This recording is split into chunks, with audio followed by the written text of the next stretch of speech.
dikekangkan adanya, dihormati, disayangi, disanjungi.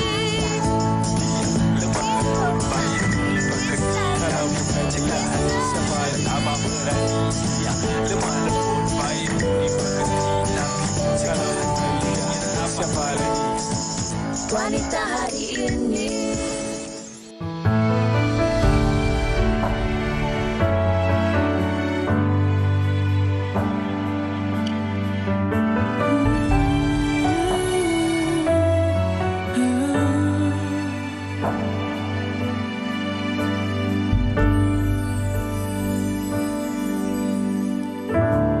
Apalah arti cinta yang indah, apalah arti cinta dan sayang. Selalu terhalang masalah lama tentang rasa percaya. Hati yang ku jaga selalu untuk dirimu yang mengeluh tentang pribadi yang selalu salah di pandanganmu sayang. Tapi ku tetap terus melangkah karena ku tak mau berpisah. Hilangkan semua curiga yang membuat kita terus berjarak. Percayalah pada diriku, ku kan selalu menjagamu hingga akhir hidupku. Malam bantu aku untuk melukan dia, bintang bantu aku untuk tenangkan dia dari rasa cemburu, dari rasa curiga. Karena hati ini ku simpan hanya untukmu. Terangkan dirimu, kau terlalu jauh. Sebenarnya aku tak seburuk itu. Semua perjuanganku di belakang dirimu, semata karena aku tak mampu hidup tanpamu.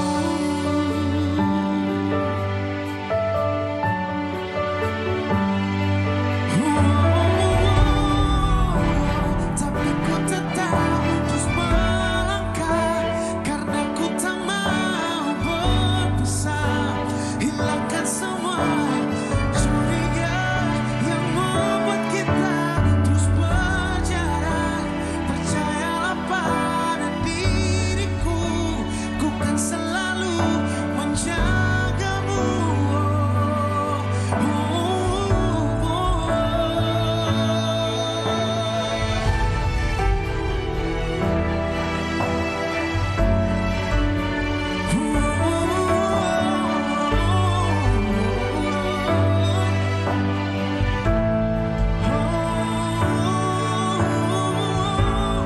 Malam bantu aku untuk melukan dia, bintang bantu aku untuk tenangkan dia dari rasa cemburu, dari rasa curiga. Karena hati ini ku simpan hanya untukmu. Tenangkan dirimu, kau terlalu jauh. Sebenarnya aku tak sempurna.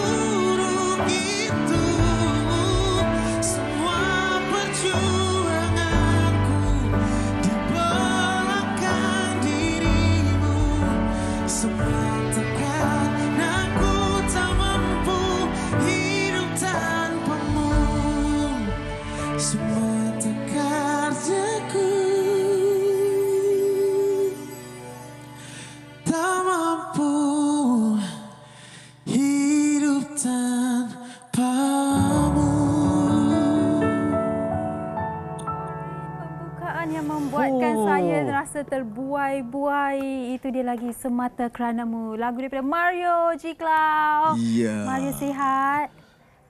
Sehat walafiat. Okey, selamat datang ke Wanita Hari ini dan ini merupakan hari yang cukup istimewa kerana kita menerima kehadiran Mario bersama-sama dengan kita dan kita akan terus bersama dengan Mario sepanjang siaran pada hari ini sebentar saja lagi.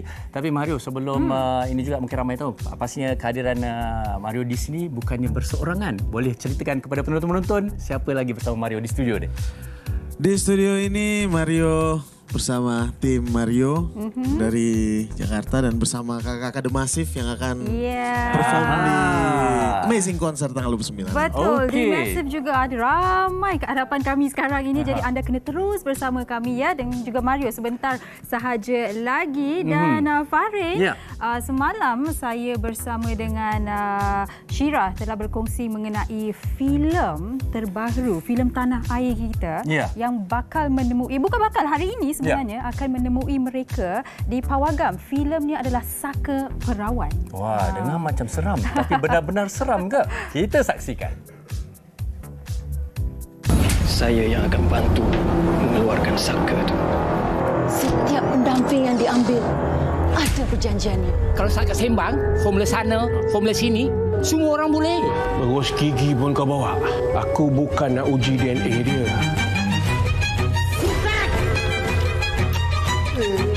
Harapan saya ni kalau boleh langsui, Pontianak semua kembalilah ke pangkal jalan.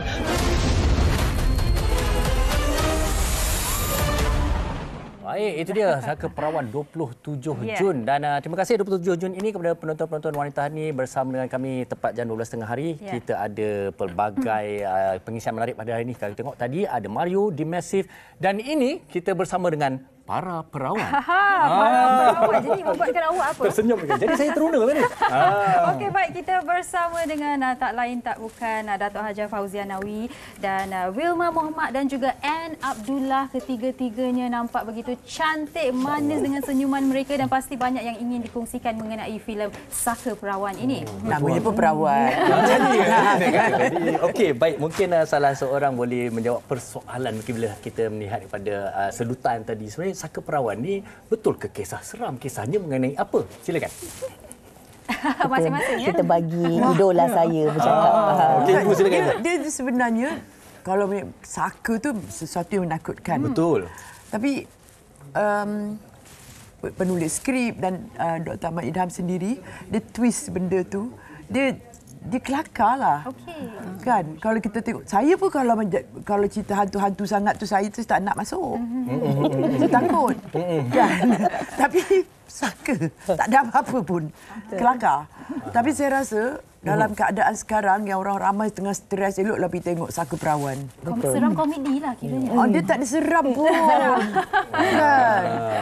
Tak ada seram tapi you lega tak tengok, you lega. Seram-seram yang menghiburkan. Kelakar. Ini pun sebenarnya ni lah Nik Aminah jadi punca. Dia turunkan dia punya Saka kat cucu-cucu sebab dia. Nik Aminah ni kononnya dulu ratu. Ratu cantik. Bapak dia tak boleh nak buat apa. Hari-hari orang duk datang. Hantar barang-barang je. Saya pun tak tahulah kan. Dan mungkin anda boleh mengkongsikan juga mengenai watak masing-masing. Siapa nak mulakan? Wilma jadi anak saya. Ni ibu saya jadi anak dan juga mak kepada perawan ni. 3 perawan lah dalam cerita ni. Watak saya sebagai seorang ibu yang mana very protective towards anak-anak dia dan juga banyak pengorbanan jugalah dia buat. Sebab dia tak boleh tahan tengok mak dia jaga mak dia dan tak boleh tahan tengok mak dia ada Saka ni kan. Tapi dia rahsiakan benda ni dekat anak-anak dia at first. So itu watak saya lah. Watak inilah jadi konflik ni. Saka dia pergi mencari nak diturunkan dan sebagainya. Tadi menyebut tentang antara perawan-perawan lain tu ialah Sofia Al-Barakbah, Isyariana juga Nelisa Niza. Okey, baik. Cantik anak-anak semua. tengok mak dia. Betul. Okey, Ann sendiri bagaimana tentang watak dan juga pengalaman dengan Saka Perawan ni? Okey, watak Ann dalam cerita ni sebagai Lin Gebu. Lin Gebu ni isteri kepada penghulu Abang Azli Senario. So dia ni memang dia shock pula dengan Wilma ni dalam cerita ni kan. Jadi adalah konflik dia dekat situ yang macam cemburu, macam jealous, tak puas hati. Dia asyik-asyik nak tolong family ni sedangkan bini sendiri dia tak tolong. Jadi adalah konflik tu. Okey. Macam itu sikit je lah watak dia. Dan mungkin Wilma boleh kongsikan juga. Sekarang Wilma lebih aktif berlakon kan. Bagaimana bila dapat offer untuk buat filem Saka Perawan ini? Actually dah lama I tak buat filem kan. Actually lebih 20 tahun kot. So ini kira comeback lah. Lebih kurang macam comeback to filem lah, filem industri. Ada juga buat drama sikit-sikit tapi tak banyak lah. So bila buat ni first time bila Dr. Ahmad Idham offer ni, mula-mula kita horror comedy, film komedi. So kita ingatkan kita kena jadi comedian as well. I cakap, I tak boleh, I tak tahulah, I tak boleh lah kot. And he said, no, you just have to be yourself. Okay lah, beside cerita ni pun I tengok banyak otak-otak. Kerjasama dengan ibu. Ibu, dengan Anne pula ada. So, and artis-artis baru pun semua, okay, semuanya macam so the combination tu sangat-sangat membantu. Gabungan mesti gelak je dekat set ni rasanya kan. Betul. Kita semua gelak je all the time. Okey, ini soalan menarik ibu saya. Bila ibu awal tadi mengatakan tentang ini adalah seram komedi kan. Kalau kita tengok Datuk Fauzianawi ni selalunya air mata menangis sebab dia tak ada nangis-nangis lah ni. Tak ada. Jadi macam mana tu pengalaman tu? Saya sebenarnya orangnya kuat gelak. Okey. Saya kaki gelak. Lepas tu jadi watak ni pula memang saya tengok apa Zarif ya? Zarif. Muka dia tu macam cute kan, mulut dia kecil macam tu. Saya kan bila close up saya tu saya terpaksa menahan tu daripada gelak tu, pecah gelak. Tapi terpecah juga sebab saya nampak yang keliling-keliling tu tengah menahan. Saya kata, korang gelak kenapa? Kita tak gelak. Aku nampak badan korang gerak-gerak macam ni. Sebab dia orang gelak. Dia orang kata kelakar. Jadi saya kata, boleh pun. Fauzianawi boleh kelakar lah. Boleh. Sebab saya pelakon kan. Apa pun jadi semualah kan. Tapi cuma jadi hantu saya tak nak lah. Kenapa tu ibu? Kenapa tak nak lah. Bila tua je jadi hantu. Habis tu make up tak payah. Muka kita muka siapa memboleh. Tak nak lah jadi hantu, takut. Okey. Baik. Nanti jumpa hantu betul. Okey, baik. Dan anda bertiga memang banyak pengalaman sepanjang kerjaya anda sebagai pelakon kan. Tapi dalam filem ini apakah kelainannya ataupun bila bekerjasama dengan artis-artis baru, bagaimana anda melihat industri kita sekarang ini? Dan juga dengan Dr. Ahmad Idham ni. Mungkin Anne boleh jawab. So far dengan Dr. Ahmad Idham ni kita dah memang banyak pengalaman kerja dengan dia dan juga yang pelakon-pelakon baru ni semua dah biasa kerja dengan saya juga. Jadi mereka ni dah, orang kata chemistry kita orang ni dah lama. Maksudnya dah okey. Maksudnya tak ada masalah dengan pelakon-pelakon baru ni sebab mereka pun memahami karakter, memahami watak masing-masing. Jadi bila kita faham watak masing-masing, kita sampai set kita deliver je. Sampai set bukan untuk belajar. Maksud sampai set tu buat je watak masing-masing. Dan kita ada otak-otak semua kan. Tak faham kita refer lah. Kan tak faham kita refer dan kita duduk supaya kita ada chemistry tu. Sebenarnya pelakon ni kena ada chemistry kan, supaya ada setengah pelakon yang tak nak duduk sama-sama buat hal masing-masing, tapi kita tak, kita semua macam family. Seronok. Ahmad Idham pula kepala pun best kan, dia gelak-gelak aja kat set tu kan. Jadi kita pun seronoklah enjoy bekerja kan. Dan kita boleh bagi apa yang kita nak. Sambil-sambil kita menyaksikan sedutan ni. Ini sebenarnya lokasinya di mana ni? Ini kat Langat je. Kalau kita sebenarnya ramai pelakon-pelakon lain yang hebat berada dalam filem ini. Okey, mungkin nak tanya pada Wilma sendiri lah. As a comeback dan sebagainya ni, apa pengalaman tak dapat nak dilupakan lah? Banyak actually pengalaman yang tak dapat dilupakan. Tapi yang paling best tu ialah bila kita tengah, sebab I punya watak I kena serius. So yang semua ni memang kelakar. Lebih-lebih lagi ada bomo kita yang comel tu. So I pun kena menahan. Samalah macam ibu, I pun kena menahan. Itu rasa pengalaman. Tahan because kita kena serius. Kan? And then Azli pula lagi. Dia macam tak terpenat. Betul. Dia very aktif tau. Super macam super ni lah orang panggil. Baik. Daripada apa yang dikongsikan Fahrin, saya boleh simpulkan yang mereka memang had a lot of fun. Walaupun filem ni macam seram, komedi, banyak komedinya. Feel good film lah. Feel good film. And then saya rasa Dr. Ahmad Idham bijak di dalam meletakkan pelakon. Jadi kita sama. Tak ada yang lebih atau kurang.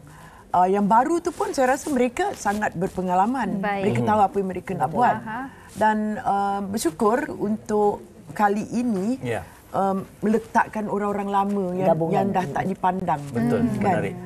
Jadi pada saya peluang dan ruang itu harus diberikan kepada semua orang. Faham. Semua orang dan saya tak ada masalah bekerja dengan pelakon baru kerana mereka juga ada pengalaman dan ada cara mereka.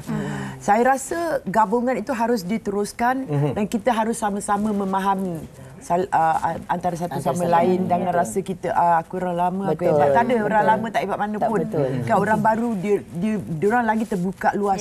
Kita yang patutnya mencari kelainan itu melalui orang-orang yang baru ni. Sebab kita tak tahu apa yang baru sekarang. So kalau you nak relevan, you kena baru. Keterbukaan itu ada lah. Macam saya lah, macam saya orang baru. Awak sangat relevan, orang baru. Okey, baik. Tapi saya kira sebenarnya apa yang kita dah pendengarkan daripada mereka, para pelakon Saka Perawan, sedutan yang kita telah paparkan, terus menjanjikan anda sesuatu yang menarik untuk anda tonton di Pawagam sebenarnya. Mulai hari ini. Jadi kalau anda tidak ada apa-apa perancangan untuk hari ini ataupun hari-hari akan datang, termasuk hujung minggu, anda bolehlah saksikan filem Saka Perawan. Okey, baik. Tapi saya ada masalah sikit. Apa ni? Macam saya ada bau badan ke? Ada ke? Ibu boleh bau ke? Ada bau ke? Saya rasa kita bau perawan. Agaknya ke bau badan ke saya. Awak? Mungkin ada perfume tak siapa-siapa. Masalah ni ini yang kita nak bincangkan sekejap lagi. Tapi kita rasa ada berkaitan ke bau badan dengan penyakit? Saya lah, dia basah sikit. Jadi sambung dengan kami kalau anda rasa anda ada bau badan, sekeliling anda ada bau badan, teruskan bersama kami. Jangan ke mana-mana, kita berehat seketika.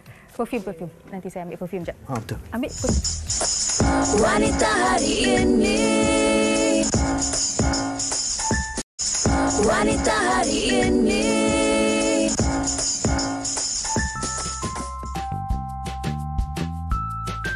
Rupa paras dan fizikal pada seseorang itu memainkan peranan yang penting bagi memastikan kehadiran kita mampu diterima sebaiknya. Namun begitu, bau badan juga merupakan aspek personaliti yang wajar diberi perhatian oleh semua orang. Tidak kira jika seseorang itu memiliki wajah yang cantik dan tampan, jika memiliki bau badan yang tidak menyenangkan, pasti boleh mencacatkan penampilan mereka. Bau badan yang berlebihan ini terjadi apabila bakteria yang terdapat pada permukaan kulit menyebabkan bau terhasil ketika berpeluh. Masalah ini dapat diatasi dengan mengamalkan pemakaian deodoran dan mandi dengan kerap sekurangnya 3 kali sehari. Tahukah anda, penyebab bau badan boleh terjadi disebabkan stres dan juga dari pengambilan makanan. Antara makanan yang boleh menyebabkan bau badan adalah bawang, telur dan juga daging. Namun, sejauh manakah pemahaman masyarakat terhadap bau badan dan kaitannya dengan penyakit? Okey, sekarang tak ada bau sebab saya dah sembuh perfume dah. Muka saya berkerut ni. Maksudnya badan awak yang berbau, tahu tak?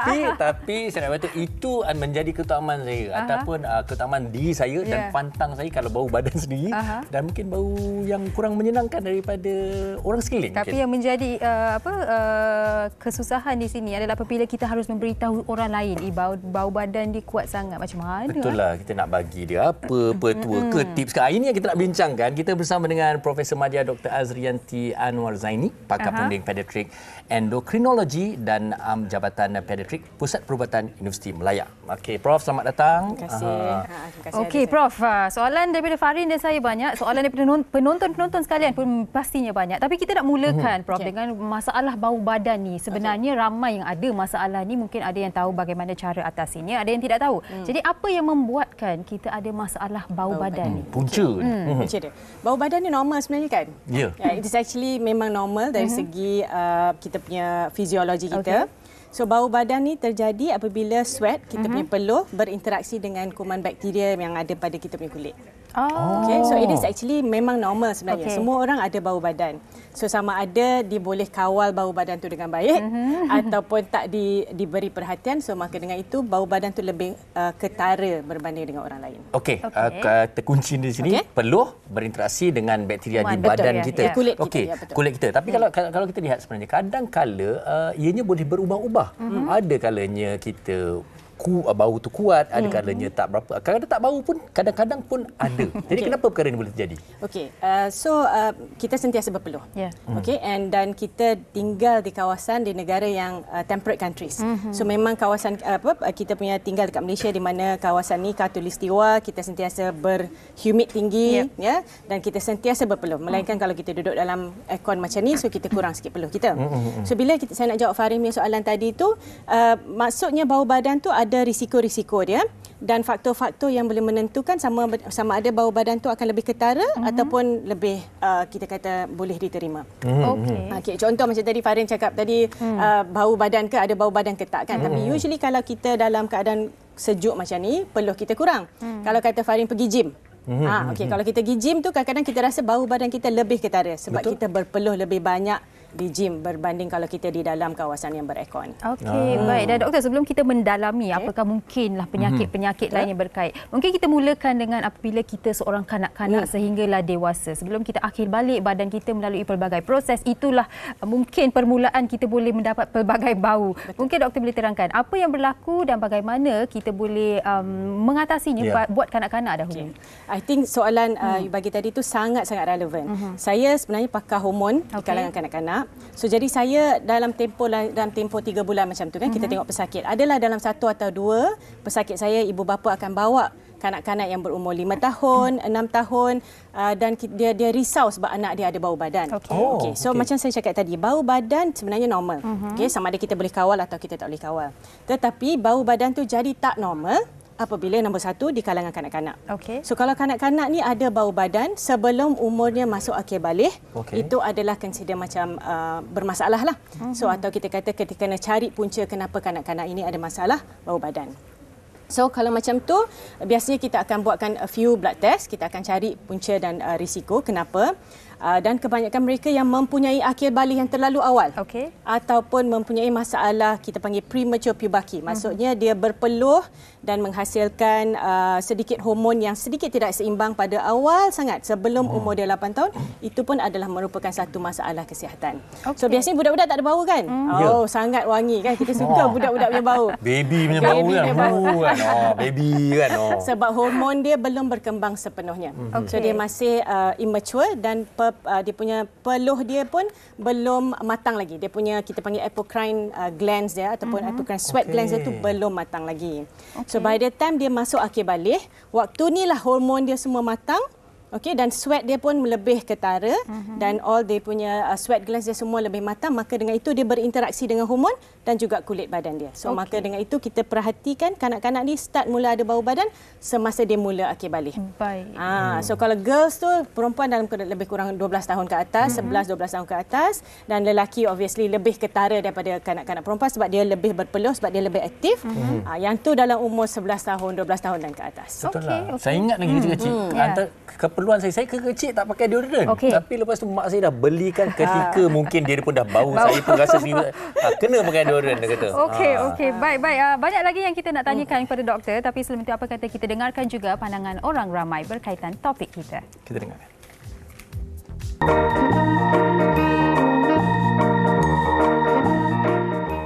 Bau badan ni dia depend dengan kita punya cara hidup. Tapi ada setengah orang memang kalau lahir-lahir memang bau badan dia dah memang macam tu, kita tak boleh buat apa. Even you tukar cara you punya pemakanan pun memang macam tu. Dari segi pemakanan boleh juga.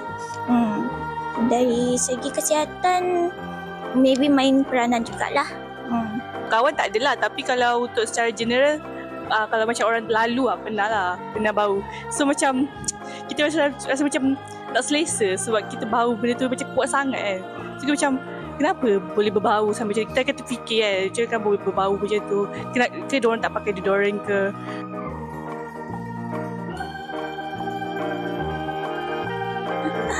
Selalunya bagi perfume lah. Macam tak payah direct sangat. I recommend diorang pakai yang very natural. Kalau so bila diorang berpeluh tu bau dia tak berapa nak kuat sangat. Dia subtle sikit. So orang tak sakit hidung nak bau. Sebab saya macam jenis yang tak suka tegur direct tau. So macam takut benda tu macam memalukan dia. So macam saya macam keep diam je lah. Tapi patutnya kita macam tolong dia kan. Okey, rata-rata ramai setujulah bau badan ni merupakan isu ataupun masalah kalau kita tak kawal ataupun memahami dengan cara terbaik untuk kita mengawalnya lah menjadi bau badan yang baik. Okey, Prof, kita sambung lagi. Okey, mungkin kita nak tahu jugalah, selain daripada yang kita dah sebutkan tadi, peluh, persekitaran dan sebagainya, adakah makanan juga memainkan faktor dalam bau badan ni? Yes. Okey, so kita tahu kalau kita baca lebih lanjut lagi kan, masalah bau badan ni sebab dia datang daripada dalaman juga, sebab dia daripada sweat kita dan juga bakteria kita. So selain dari makanan definitely, dan juga satu lagi kebersihan diri. So saya sentuh makanan dululah. So makanan yang berkandungan sulfur tinggi, contoh macam garlic is bawang putih, onions, okey, kari, semua ni akan membawa kepada kalau yang suka makan yang terlebih makan yang tu, dan dia boleh ada risiko untuk bau badan yang lebih ketara. So bukan mitos lah. Biasanya orang kata bau badan dia kuat sangat macam orang yang makan kari selalu. Betul lah maksudnya. Yes.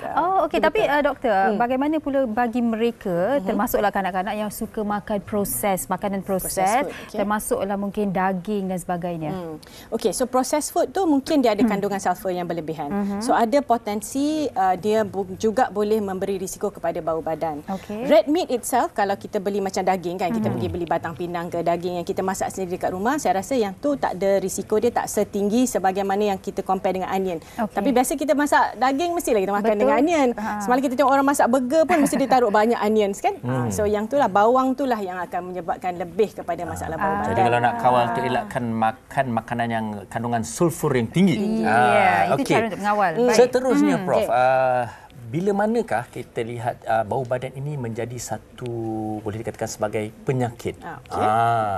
Okey. So kalau bau badan tu, biasanya kita tak bau badan kita sendiri, betul? Biasa orang lain yang akan bau badan kita. Tapi sekiranya kita mempunyai jenis-jenis penyakit yang boleh membawa kepada bau badan yang lebih ketara, saya rasa yang tu lebih penting. Maksudnya sekiranya contoh yang paling ketara adalah orang-orang yang mempunyai masalah dengan peluh. So kita ada satu kondisi kita panggil nama hyperhidrasi. Okey. So hyperhidrasi ni hyperhidrosis maksud saya. Hyperhidrosis dia punya masalah peluh yang sangat ketara. So dia kalau dia pakai stokin tu memang stokin dia basah. Kalau dia pegang tangan dia ni, kalau kita pegang dia sentiasa berjenis-jenis air dia. Ni bila ada orang yang ada masalah perubatan macam ni, memang risiko dia untuk ada bau badan sangat tinggi. Selain daripada itu, kalau ada orang tu ada masalah diabetes, ada masalah buah pinggang, satu lagi masalah thyroid, sebab thyroid pun boleh menyebabkan dia berpeluh dengan banyak, dan satu lagi masalah hati. Benda-benda ni semua boleh membawa kepada, maksudnya dia penyakit tu sendiri boleh ada risiko untuk orang tu mempunyai bau badan yang lebih ketara. Maksudnya sewaktu seseorang itu mengalami proses di mana badan mereka berpeluh eksesif, secara eksesif, mereka harus ke doktor, berjumpa dengan doktor supaya mereka tahu apakah sebenarnya kondisinya. Okey, baik. Tapi doktor, bercakap mengenai kanak-kanak, sebelum kita akhir balik dan selepas kita akhir balik, dan Farin pun dah kongsikan sewaktu umurnya 11 tahun dan mula guna deodorant. Boleh ataupun tidak? Sebab ada orang takut kan nak guna deodorant. Saya tahu sebab ada mak-mak pesakit saya yang datang, doktor pakai deodorant ni toksik tak untuk anak saya? So macam tadi saya dengar ada public orang awam kata cuba secara natural yang boleh. Saya faham you all pun ada juga pernah dengar orang dulu kata kita guna apa tadi? Farin kata tadi guna kapur sirih, limau nipis. Boleh, maknanya dia boleh mencuba. Tapi kita banyak dekat pasaran sekarang deodorant dengan antiperspirant. So saya galakkan kalau pesakit saya datang kurang daripada umur yang sepatutnya, so maknanya kita cari punca masalah dia, dan saya juga akan bagi dia advice untuk pakai juga deodorant atau antiperspirant, dan bergantung kepada mak dan pesakit itu sendiri untuk mencuba yang mana yang sesuai dengan dia. Sebab ada yang diorang guna roll on tu kadang-kadang allergic. Jadi dia cuba elakkan mana yang boleh menyebabkan, cari yang sesuai. Baik, doktor, saya nak tambah satu lagi. Bercakap mengenai deodorant, ada orang suka gunakan talcum, bedak. Katanya membuatkan badan mereka kering sentiasa. Bagaimana bedak badan? Kalau dewasa okey lagi boleh kontrol. Kadang-kadang budak kecil muka pun satu badan pakai bedak dia. Kalau budak kecil tak ada masalah sebab dia tak ada bau badan yang terlalu ketara. Tapi bedak ni dia bergantung. Kalau bedak yang guna talcum yang untuk mewangikan tu, dia tak ada fungsi anti deodorant. Dia kalau bedak yang boleh mengeringkan, yang tu probably boleh. Sebab kita tahu kan dekat pasaran ada bedak yang anti deodorant. They can try that. Dia boleh cuba yang tu. Bukan bedak yang untuk bagi wangi. Baik Prof, memang banyak persoalan daripada para penonton tadi kita dah nampak dan daripada kami sendiri, tapi kita kesutukan waktu. Tapi apa rumusan yang terbaik yang boleh Prof kongsikan dengan kita tentang bagaimana kita nak mengawal dan juga mengawal bau badan lah sebenarnya ni.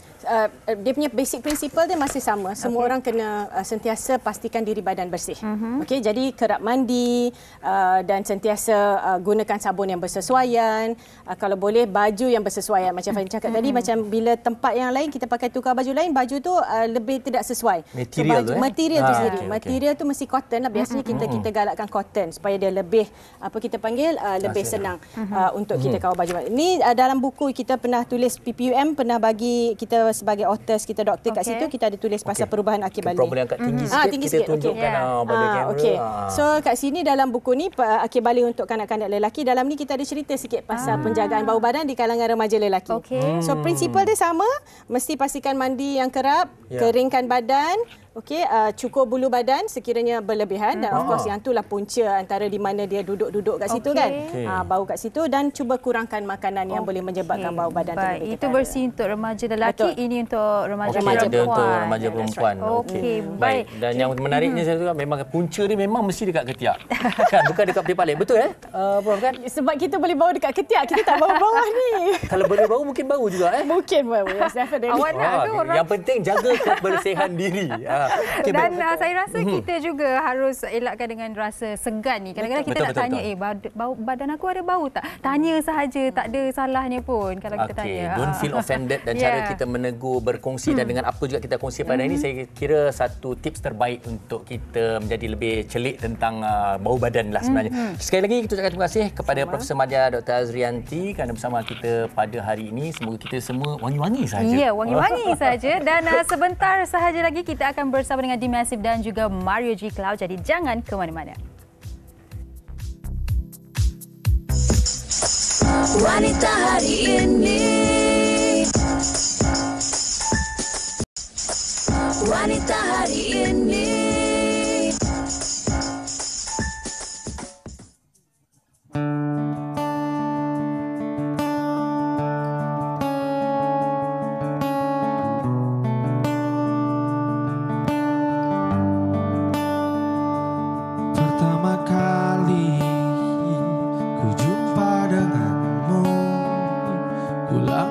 tersipu, ku rasakan rindu.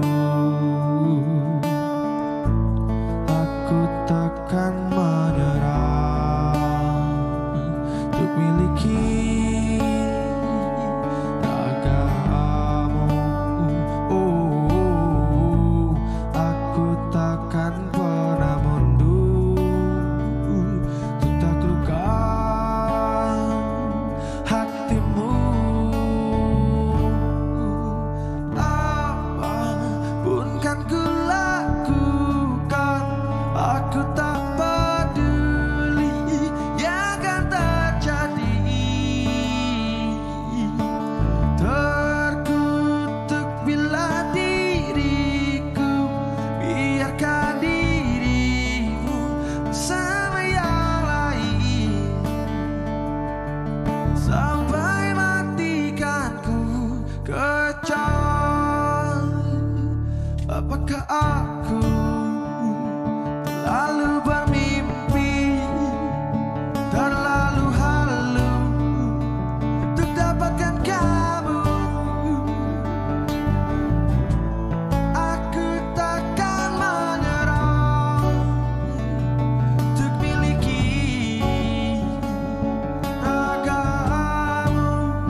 Farid. Itu lagu lama. Ini lagu terbaru. Sampai matikan ku kejar. Tak sadarkah. Salah. Jangan. Rosak kan? Betul kan? Okey, Dimasif. Yes, Dimasif dan juga Mario. Silakan Mario. Baik, kita bersama dengan Ryan, Kiki, Rama, Rai dan juga Y dan of course sekali lagi Mario G. Okey, Mario mungkin boleh rapat sikit Mario. Okey. Baik, ini sekembalinya mereka ke sini dengan sesuatu yang istimewa. Pertama sekali bertuah, kita dapat mendengarkan lagu terbaru kerana ini umpama teaser kita nak pergi konsert ni. Ada konsert yang bakal berlangsung. Amazing concert Dimasif dan juga Mario G pada 29 Jun ini. Baik, jadi mungkin Ryan boleh kongsikan mengenai konsert ini. Ya, di tanggal 29 Jun nanti kita akan konsert di Megastar Arena. Dan The Massive tidak sendirian karena akan ada Mario juga. Dan tadi juga ini pertama kali kita bawakan lagu terbaru di Malaysia ya. Dan di Wanita Hari ini, di program ini. Betul. Terima kasih. Baik, dah dengar kata Dimasif akan menyanyikan 15 buah lagu dan Mario 8 lagu, betul ke? Ya, betul. Okey, apa antara lagu-lagunya? Ada ke lagu tadi Farin nyanyi tu ada ke? Masihlah. Yang tadi ya? Ada tak? Itu tak boleh tak ada. Itu kena ada. Itu killer song. Harus datang. Okey, baik. Mungkin Mario boleh kongsikan apakah lagu-lagu yang Mario sendiri akan nyanyikan? Lagu yang tadi Mario bawakan juga akan dibawakan. Semata Karenamu. Okey, itu antara lagu yang mendapat 63 juta tontonan di YouTube. Baik, tahniah Mario. Baik, dan mungkin kita tanya kepada yang sedang memegang mic di sana, Y ya. Okey, Y, ini bukan kali pertama Dimasif di Malaysia. Tahun lepas pun ada konsert kan? Jadi tahun ini apa kelainan untuk konsert Amazing istimewanya concert kali ini? Selain Mario sebagai kolaborasinya? Pasti banyak yang terbaru, banyak yang istimewa. Salah satunya kita akan membawakan lagu-lagu terbaru. Okey, Y minta maaf Y. Y kena berdiri sebab muka Y tidak dapat dilihat penonton. Tak nampak. Pastinya yang spesial kita akan membawakan lagu-lagu terbaru dari album terbaru The Massive. Album 8. Di situ lagunya bagus-bagus. Dan pastinya juga akan berbeda dari konser kita yang sebelumnya. Akan ada treatment yang spesial dan lebih bagus lagi. Okey, baik. Ini ada Rian, ada satu permintaan istimewa bukan saja dari produser, tapi dari penonton-penonton Wanita Hari ini. Sedikit mungkin secara akustik ataupun bersendirian begini, solo. Cinta Ini Membunuhku. Ramai yang nak dengar ni. Sikit saja ya, sikit ya. Mungkin Mario boleh. Mario. Sama-sama kita. Together. Hancurkan aku dengan sikapmu. Tak sadarkah kau telah menyakitiku. Lelah hati ini meyakinkanmu. Cinta ini membunuhku.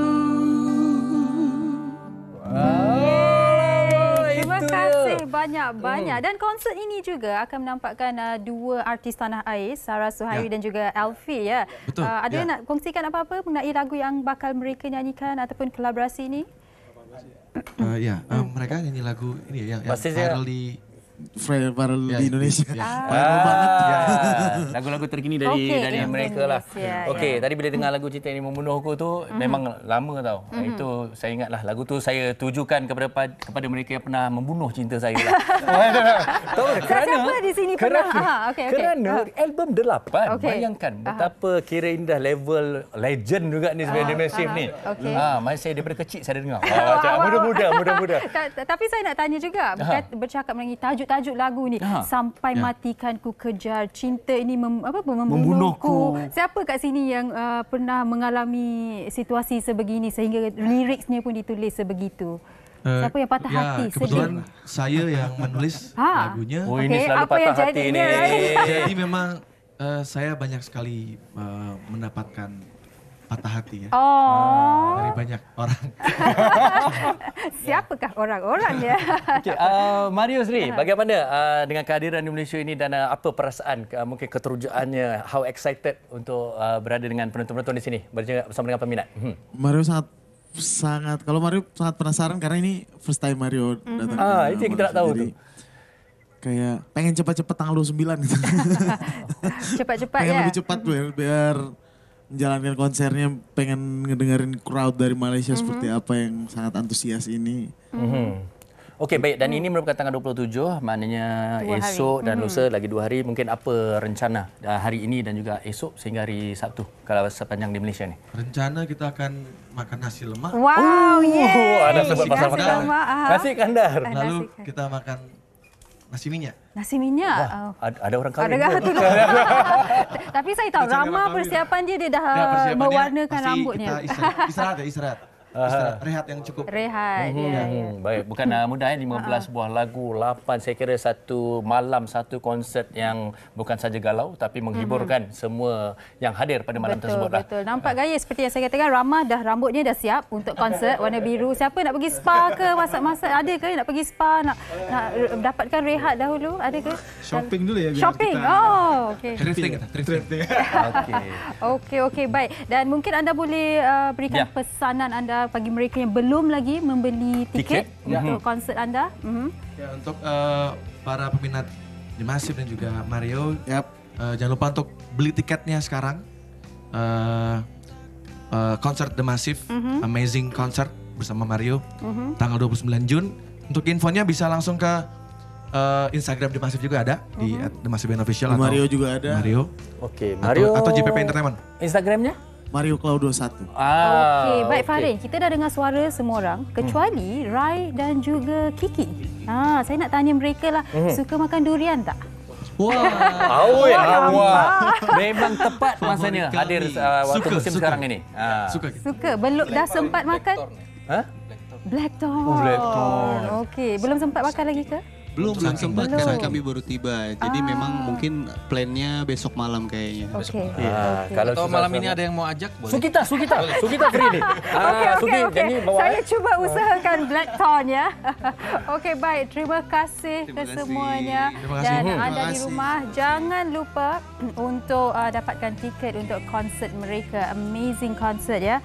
Oleh The Massive dan juga Mario G. Cloud. Okey, pastikan anda bersama mereka dan kita ucapkan selamat maju jaya untuk konsert pada tanggal 29 hari bulan ini. Dan semoga anda semua juga terhibur. Dapatkan tiket anda sekarang. Kita belum dapatkan tiket kita ya? Lepas ni dapat kot, mereka akan ajak. Okey, baik. Terima kasih sekali kepada The Massive dan juga Mario, dan kepada penonton-penonton wanita hari ini. Ada lagi perkongsian, ada lagi sedikit informasi kami ingin kongsikan bersama dengan anda. Jangan ke mana-mana. Kau